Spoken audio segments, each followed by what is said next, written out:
Hey guys, welcome back to my channel. My name is Leanne, and in today's video I'm going to be making some grain-free chocolate chip cookies.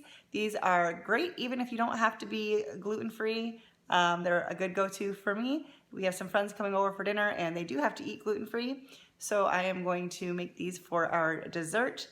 And I don't always eat gluten-free, but I do avoid a lot of grains unless it's like a sprouted grain, so these are good for myself as well. But they're really good even if that's not something that you particularly have to follow with your diet. Anyways, let's get into the recipe. So I forgot to turn the camera on when I first started, but right now I am combining a half cup of butter softened, 1/4 cup of coconut oil, and 3/4 cup of coconut sugar. You can also use brown sugar. Now I'm adding in 2 eggs, followed by 2 teaspoons of vanilla extract, and because I feel like people may ask, that large bottle of vanilla extract is my homemade extract in a rum bottle, so that is why it looks so big, because it is. Anyways, we're going to combine that, and now we're adding in 1/2 teaspoon of salt, followed by 1/2 teaspoon of baking soda.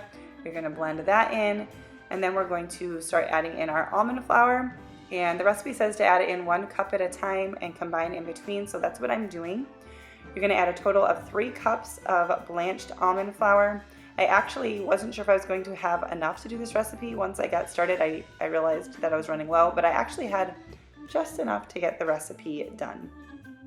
If you have not used almond flour or coconut flour, just need to note that they are not equally interchangeable with regular white flour. They operate very differently, so for the most part, I just stick to recipes that call for one of those flours and use them accordingly, because if you just take a regular recipe that calls for white flour and put in almond flour, they are not going to come out the same. So now I'm adding in chocolate chips. The recipe called for 1 1/4 cups. I went more like 1 3/4 cups because I decided to just finish out the bag, because why not? You can also add in some walnuts or other nuts if you'd like. Now I'm just putting the cookie dough onto a baking sheet lined with parchment paper. The recipe says to put them 3 inches apart. I'm not really good at following directions, but they work just fine.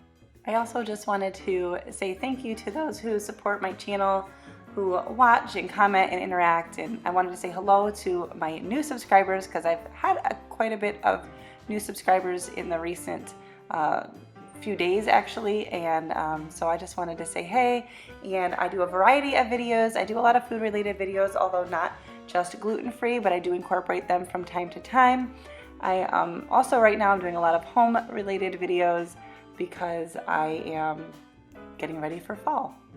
So I'm putting these cookies in the oven at 350 for 11 to 13 minutes, and I pretty much always do the lesser amount when baking, so I'm just going to do them for 11 minutes. The cookies came out great. One pan came out flat, and I think that might just be because they were closer to the top of the oven, because when I did the second round, the same thing happened. So whatever, they are still very good. It doesn't really make a difference. But these are pretty much my go-to gluten-free cookies. They are always a big hit. Even when people don't have to eat gluten-free, they don't usually know that they're gluten-free and like them anyway. Anyways, I'm going to stop saying gluten-free. This is going to wrap up today's video. If you liked it, please give it a thumbs up and say hello in the comments. And if you are not already subscribed, please do so that you don't miss out on my future videos, and hit that notification bell, because YouTube's a little funky and may not tell you about my videos. Thanks so much for watching, and I'll see you next time.